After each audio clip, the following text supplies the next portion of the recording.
All right, folks, still to come, the Ethiopian Orthodox Church observes Lent. But first, here's a feature from Ashes to Hope. We explore the meaning of Ash Wednesday and the start of Lent in Jamaica, highlighting a season that moves believers from reflection and repentance toward renewal and spiritual strength. Watch this.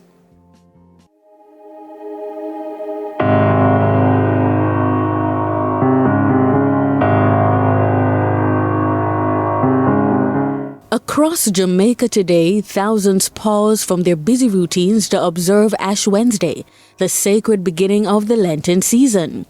On this solemn day, Christians receive ashes in the shape of a cross, a symbol of humility, repentance, and renewal.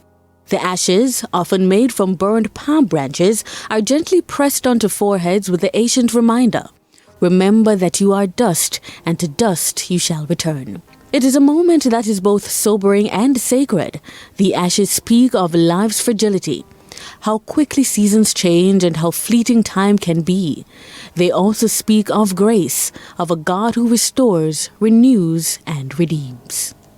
In churches like those within the Roman Catholic Archdiocese of Kingston, worshippers gather to begin this sacred journey together. The air is quiet, the prayers are intentional, the atmosphere reflective. Some bow their heads with heavy hearts, others come seeking clarity. Many come simply longing for a fresh start.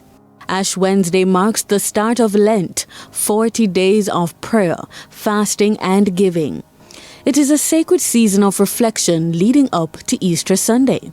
40 days echo the time Jesus spent in the wilderness, a period of testing, preparation, and drawing closer to purpose. For many Jamaicans, Lent becomes a spiritual reset. Some give up sweets or sugary drinks. Others fast from social media and choose silence over scrolling. Some commit to daily devotions before sunrise. Others mend broken relationships or practice intentional kindness. It is not merely about giving something up. It is about making room. Room for growth, room for healing, room for transformation. True sacrifice is not only about abstaining, it is about extending love. Worship during Lent takes on a quieter tone. Hymns grow softer. The organ hums gently instead of triumphantly. Moments of silence linger longer. Sanctuaries feel more contemplative. Songs like Amazing Grace echo through pews and rafters, reminding believers of mercy that meets them where they are, of redemption that does not expire, and of hope that continues to rise.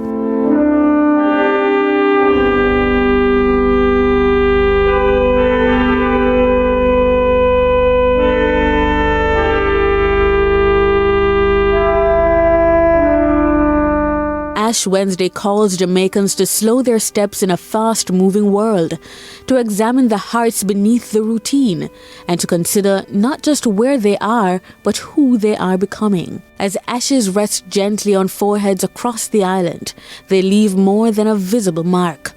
They leave an invitation to humility, an invitation to reconciliation, an invitation to renewal. No matter the burdens carried into church this morning, no matter the mistakes of yesterday, no matter how distant one may feel, one truth remains: renewal is always possible.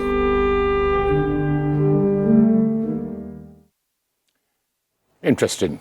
And we're now joined by Mattewos and Haile Mikael, priests in the Ethiopian Orthodox Tewahedo Church in Jamaica, as we take a closer look at how the Ethiopian Orthodox Church observes this sacred period. Bridget and Bridget, morning. Yeah, man. Greetings. You guys subscribe to what you just saw? You do things differently from what you just saw? Yeah, some things are a little bit different, but I think the practice remains the same, which is devotion and using the period to reflect and get closer to God. Yeah. But in terms of church service, we might attend church every day, and it's 55 days. So that was speaking about 40 days. Yeah. Why are you 55 or not 40? All right, there's more than one reason. Coming from the Old Testament, Moses, before he received the tablets, which is the commandments, the 10 commandments, he do 6 days prior in preparation before you receive the tablets. Then the 40 days, regular days in our Lord, Jesus Christus, or in English, Jesus Christ, went on to fast in the wilderness. And then we have the Passion Week, which is a week to observe his suffering before he was crucified. Yep, that's Haile Mikael, by the way, and that's Mattewos over there. I want to move off just a little bit. I was talking to you before we came on. Ethiopia is now in 2018. Yes. It seems like the rest of the world is in 2026. Why is Ethiopia 8 years behind everyone? Well, it's the calendar difference. Ethiopia uses a Julian calendar. The Western culture uses the Gregorian calendar. And that came about, the Gregorian calendar came about in the 15th century by Pope Gregory, right? So the Julian calendar, more traditional, and so because of that, that is the reason why there is a difference in that. Yeah. Haile Mikael, some people say Rastafari is a religion. Mm-hmm. Some people say Rastafari is a way of life. I say it is a way of life. I share the same. I think it's a way of life because the practices and how they conduct themselves, I think it's embodied how they are to go through, especially when I was a youth growing up. First thing I hear from Rastaman is peace and love, or blessed love. So there's a certain morality they really display. So I think it's a way of life. Yeah, but Mattewos, if you say the Ethiopian Church, it would sound like it is a religion. Yeah, the Ethiopian Orthodox Church is rooted in the apostolic tradition. So from Acts 8, from the 26th verse, we read of the Ethiopian eunuch, who Ethiopia was following Judaism. So he was in Jerusalem, and while traveling back, he was reading Isaiah, the prophet. And so it spoke about, he didn't understand, and so Philip came, explained to him, and he was baptized. So from 34 AD, Ethiopia has been practicing Christianity. So its tradition is very deep in the apostolic faith. Yep, I don't know, because some, again, Rastaman say you're born Rasta, and I wasn't, I didn't think at the time, Right. because I went to the Western Church. Right. When did you decide that this is I don't want to use the word better, but this is a different way to go than what Christianity would suggest? Right, as you know, Ethiopia was the only country that wasn't colonized in Africa. So when the Rastafarians or the Pan-Africanists saw that all the churches in Jamaica were coming from the colonial dissension, then they decided that, of course, this is very authentic. So that's how and His Majesty visit, Haile Selassie visit to Jamaica as well in 1966 also preempted the church coming, and it was sent by Abuna Isaac. So Rastaman, the red, gold and green, this is, the both of us was in Ethiopia, and this is the color of each church in Ethiopia. So the Rastaman said the struggle, even the Bakla Adawa, when they say the struggle in Ethiopia, they take onto themselves this form of worship. But it's more than 2,000 years old. Yeah.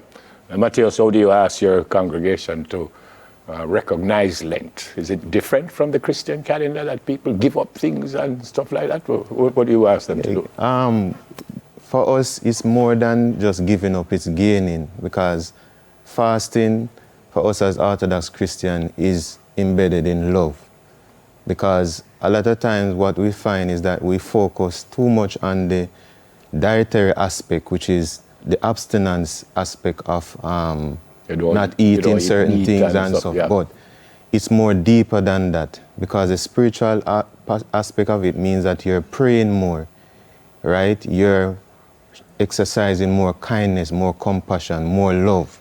So a part of, especially in this period, we do almsgiving, which is to visit or, extend our hand to those who are less fortunate than ourselves and to help them. Yeah. Yes. What about your congregation? How big is the Ethiopian Orthodox Church in Jamaica? Well, we have 4 branches that is active. We have missions in different parishes. Well, the headquarters is in 89 Maxwell Avenue. That's Kingston 13. On Sundays, most of the service, but we have different service during the week, especially for this period of Lent. I would say persons traveling from different, like St. Catherine, because Kingston is the closest church. So for a given Sunday, in terms of numbers, we can approximately maybe 50, 60, but all over Jamaica, you have Orthodox members. Youngsters? We have a lot of youths. Thank God. Yeah. Some people might wonder why you're not a dreadlock. Right. So the reason, that's a good one. The reason for that, Melchizedek, yes, when Abraham went to visit him, he brought scissors, and he brought also what we call Skudus Korban, which is the communion, bread and wine. So even when we are being ordained, because we're ordained ministers, even if you don't have locks, the ritual for the bishop is to still have a pair of scissors to clip your hair. So it's rooted in tradition. Tell me that again. For the bishop? No, when the bishop, we're being ordained, Yeah. because we're ordained ministers. Yeah. We're ordained by a bishop. They're priests. Yes, we're priests. So when the bishop or the archbishop come to ordain us, you still have a pair of scissors that you use, even if you don't have locks, just to clip your hair, to symbolize Melchizedek when he was, his hair But was it's not a problem either way, whether you are a dreadlocks or you're not. Well, on the altar, we don't have locks, and for the altar, for the ministers, for the priests. But for members, we welcome everyone. Yeah. So your position, you don't have locks. Yes. Yeah, just to add also, in Ethiopia, we have the monastic order, which is monks and nuns. And for the strictest order of following monasticism, you have Batawis. Now, these are hermits that live separate lives, not within town areas, remote areas, and they are deeply spiritual. So for them, they would have locks, you understand, because of the life that they live. But otherwise from that, it's just in Jamaica, they follow that, they are patronizing that. But for our members, all are welcome. We don't discriminate. Yeah, what will happen today specifically? We will have we have prayers, and we have also some community work that we'll be doing Yes. at church. Okay. What kind of studying did you have to do to become a priest? How long did that take you to? And why did you want to do it?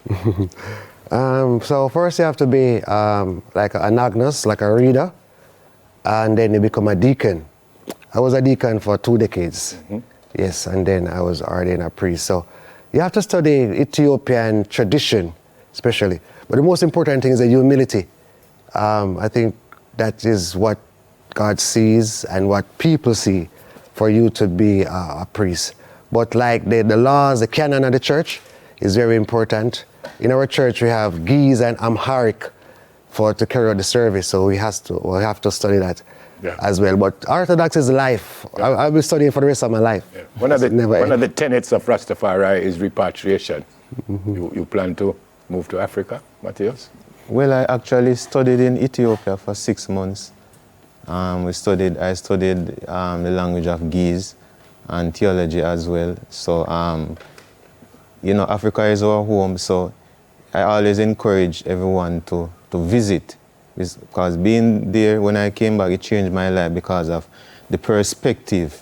What people have of Africa is just dry desert and people suffering. But when you go and you see the vibrancy and you see the culture, that this is where our heritage actually starts from, then it puts a different perspective in your mind that I can actually identify with this. As a black person, I can actually identify with my homeland and not feel in fear or feel as if I need to identify with someone else's culture. Brilliant. Good to see the item, Amen. Brilliant. Mattewos and Haile Mikael, priest in the Ethiopian Orthodox Tewahedo Church, which means unity, right? Oneness, yes. All right, we're going to talk to Orville Sutherland. Beg your blessing still in our brother. God bless you. Respect. Yeah, man. Respect, brother. Good to see you, Blessing can't too much, Respect. Yeah, man. All right, soon come.